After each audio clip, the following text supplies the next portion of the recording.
Hey there, English learners. Welcome back to the channel. Or if you're new here, a huge warm hello. I'm so glad you clicked on this video today. Tell me, how are you doing right now? Seriously, take a second. Are you feeling relaxed, maybe a little sleepy, super focused, or just grabbing a quick English boost? Let me know down in the comments later. I love hearing from you. And while you're thinking about that, where are you watching this from?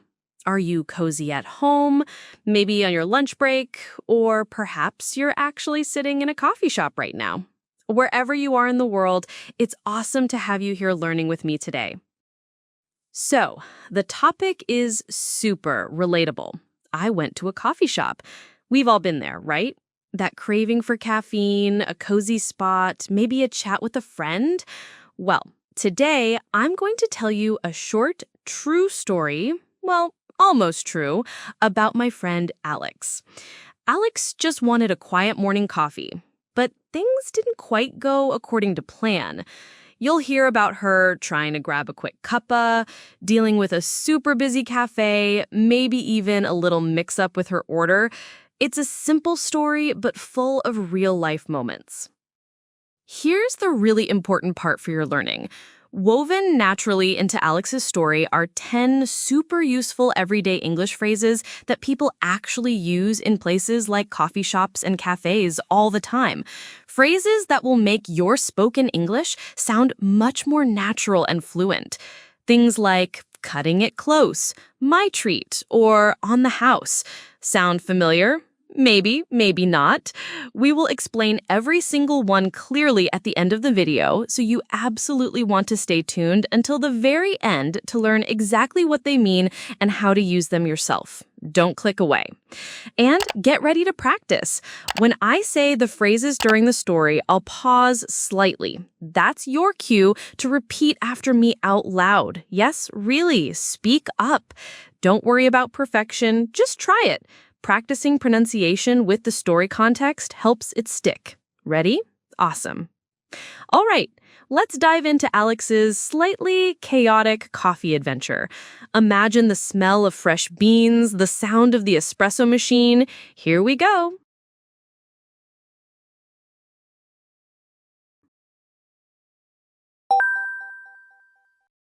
I woke up feeling surprisingly rested this Tuesday morning.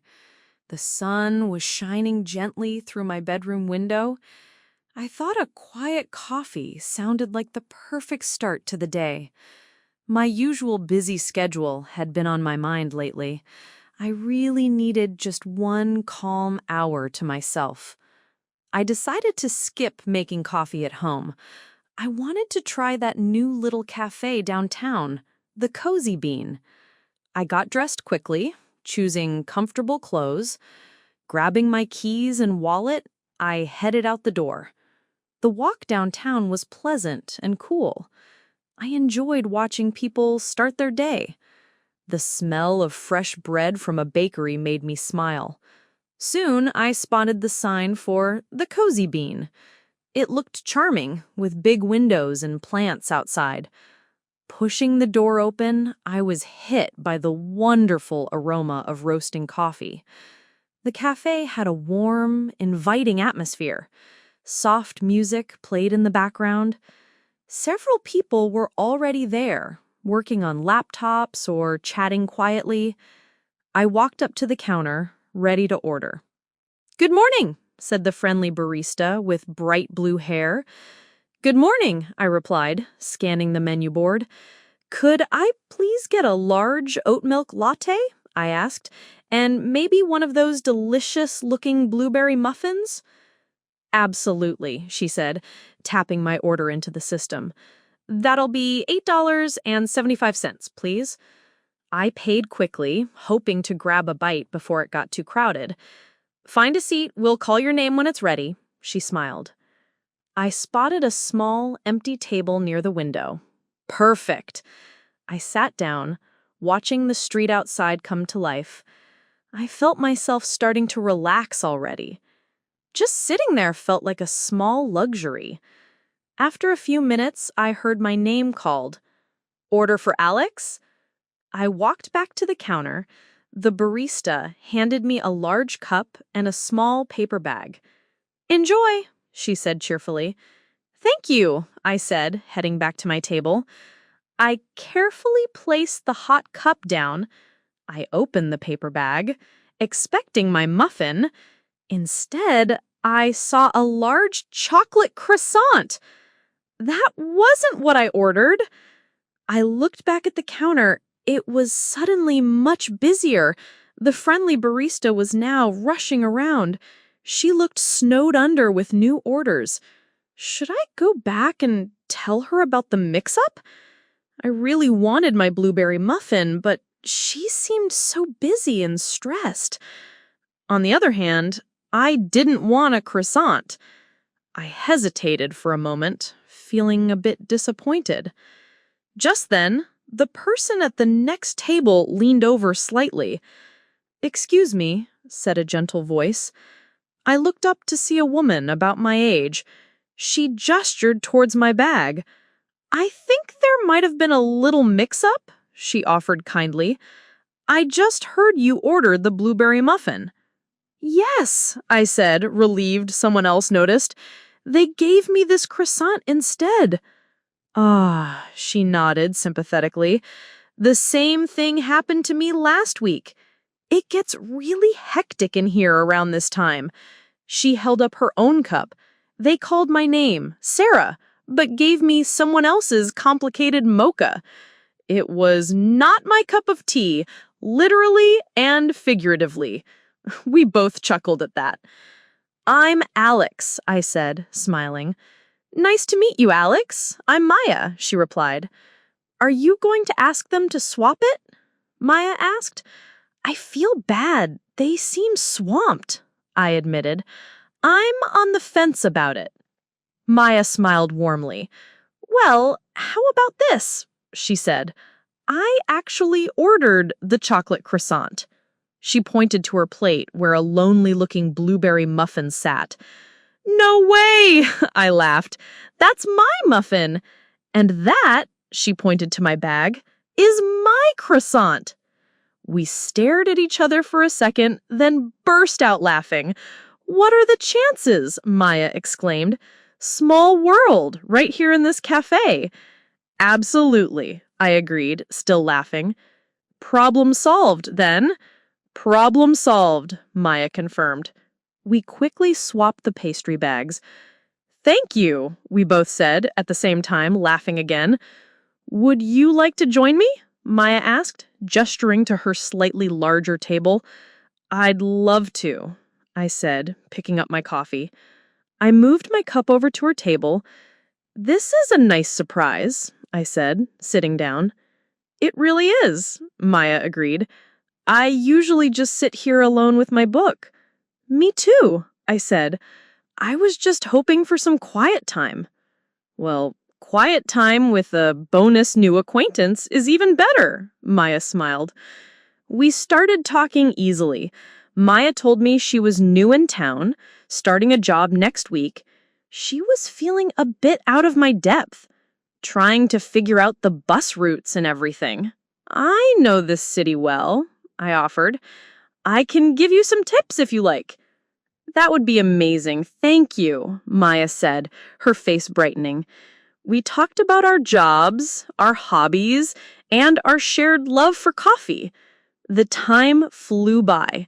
Before I knew it, almost an hour had passed. My latte was long gone.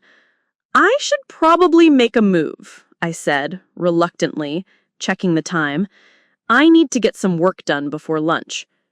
"Me too," Maya said. "I have some unpacking that won't do itself." "It was so lovely meeting you, Alex." "Truly lovely meeting you too, Maya," I replied sincerely. Maybe we could do this again sometime," I ventured. "I'd really like that," Maya said, taking out her phone. "Let's swap numbers."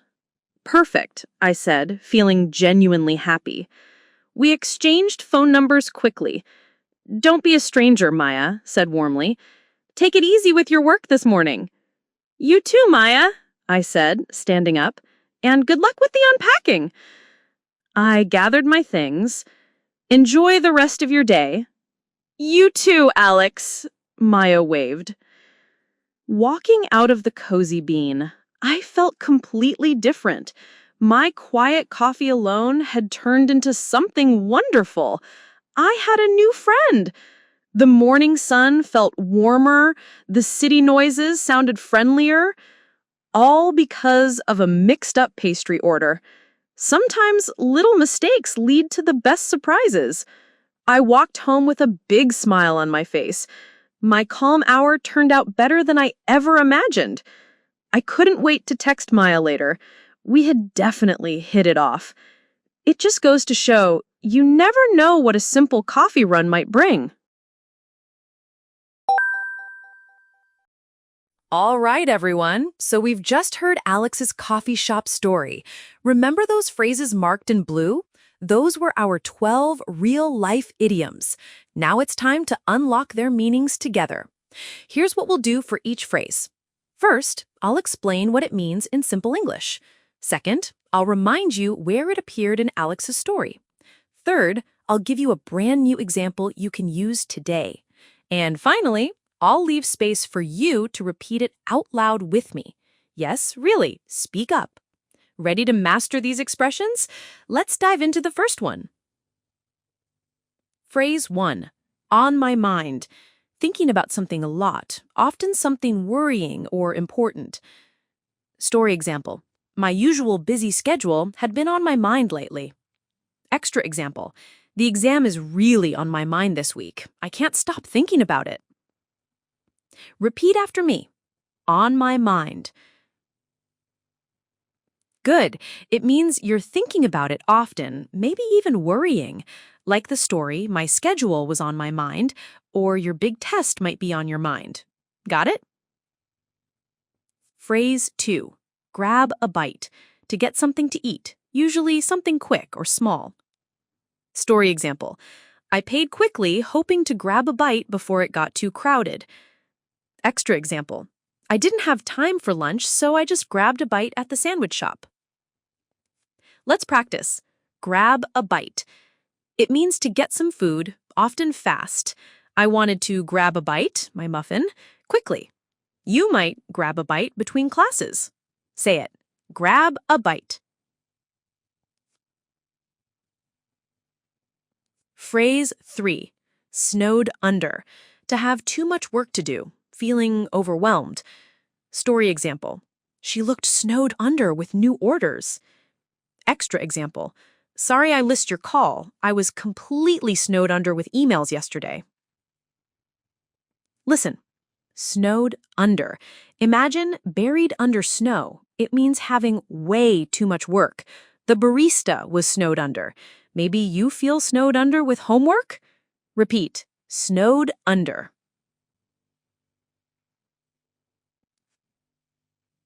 Phrase 4. On the other hand. Used to introduce a different point of view or contrasting idea. Story example. On the other hand, I didn't want a croissant. Extra example. Renting an apartment is expensive. On the other hand, buying a house costs a lot up front. This one's useful. On the other hand, it shows a different side. I didn't want to bother the barista, but, on the other hand, I didn't want the croissant. You might love the beach. On the other hand, your friend might prefer the mountains. Try it. On the other hand. Phrase 5. Not my cup of tea. Something you don't like or are not interested in. Story example. It was not my cup of tea, literally and figuratively. Extra example. Action movies are not my cup of tea. I prefer comedies. Fun phrase. Not my cup of tea. Literally, not the drink you want. Figuratively, not something you like. The mocha wasn't Sarah's drink, and it wasn't her preference. Maybe horror books are not your cup of tea. Repeat. Not my cup of tea. Phrase 6. I'm on the fence. To be undecided about something. Story example. I'm on the fence about it.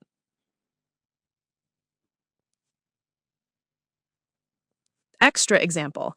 I'm on the fence about which university to choose. They both seem good. Important phrase. On the fence. Picture sitting on a fence, not jumping to either side. I couldn't decide whether to tell the barista. You might be on the fence about seeing a movie. Say it. On the fence. Phrase 7. Small world. Said when something surprising happens that shows how connected people or places are. Story example. Small world, right here in this cafe. Extra example. You know my cousin? Wow, it really is a small world. This is a great reaction. Small world. You say it when a surprising coincidence happens. Maya ordered my croissant? Small world. Meeting someone from your hometown abroad? Small world. Repeat it. Small world. Phrase 8. Out of my depth. Feeling like you don't have the knowledge or experience to handle a situation.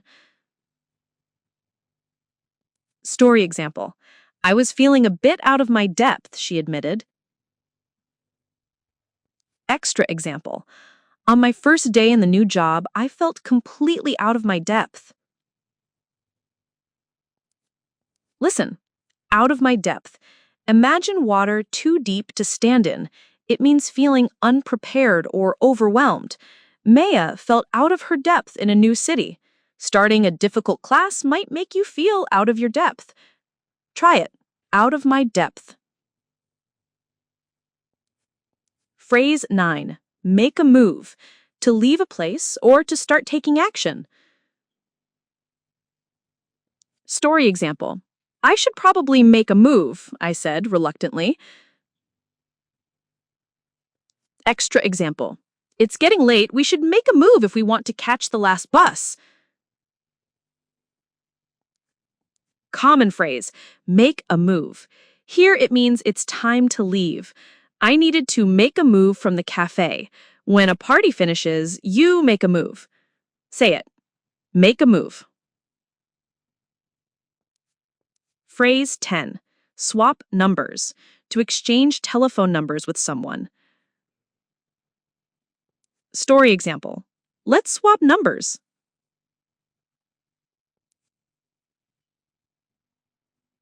Extra example. We had a great time talking, so we decided to swap numbers before leaving.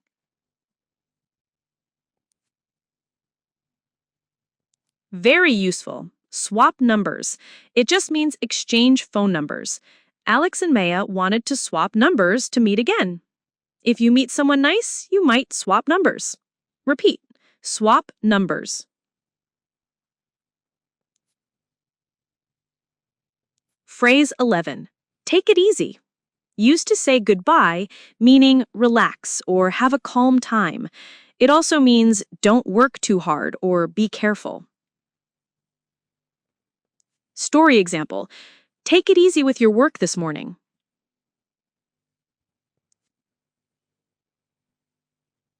Extra example. Bye. Take it easy on your drive home. Or, you look stressed. Take it easy this weekend.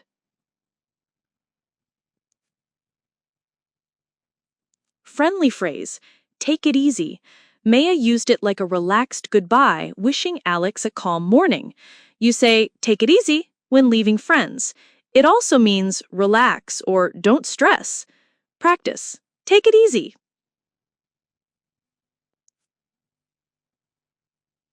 Phrase 12.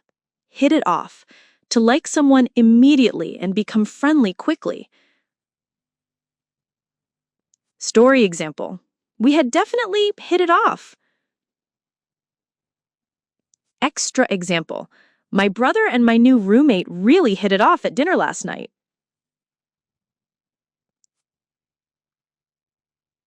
Great phrase. Hit it off. It means you connected well with someone right away. Alex and Maya instantly hit it off.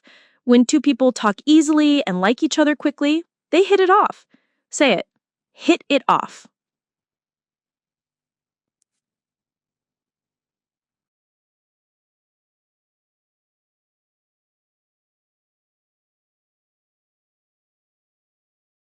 And that's it, my wonderful English learners. You've just unlocked 12 fantastic everyday phrases from our coffee shop adventure. Give yourself a big pat on the back. Seriously, that's a huge step towards sounding more natural and confident. Now, here's the key. Don't let these phrases just sit here. Try using one of them this week, maybe when you're actually getting coffee, feeling busy, or meeting someone new. Remember Alex? She just needed one mix-up to make a friend.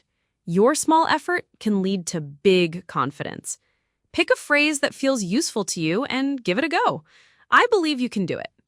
Want the story and phrases handy? I've made it super easy for you. Download your free PDF summary right now. It has the whole story with the phrases highlighted, all the meanings, and extra examples. Perfect for reviewing offline or practicing later. The link is waiting for you right below this video in the description box. Grab it, save it, use it. Before you go, do me a small favor. If this video helped you, please smash that like button. It truly means the world and helps others find these lessons. Hit subscribe and that notification bell so you don't miss our next English adventure. We drop new videos every, mention your schedule, e.g. Tuesday and Friday. Most importantly, tell me in the comments below, which phrase was your absolute favorite? Or which one will you try using first? Hit it off? Snowed under? I read every single comment and love hearing from you. You're doing amazing work. Keep listening, keep speaking, keep making those little mistakes that turn into big progress. Every bit counts. Thanks so much for spending this time learning with me today. It means everything. Stay curious, keep practicing, and I will see you right here in the next video. Bye for now.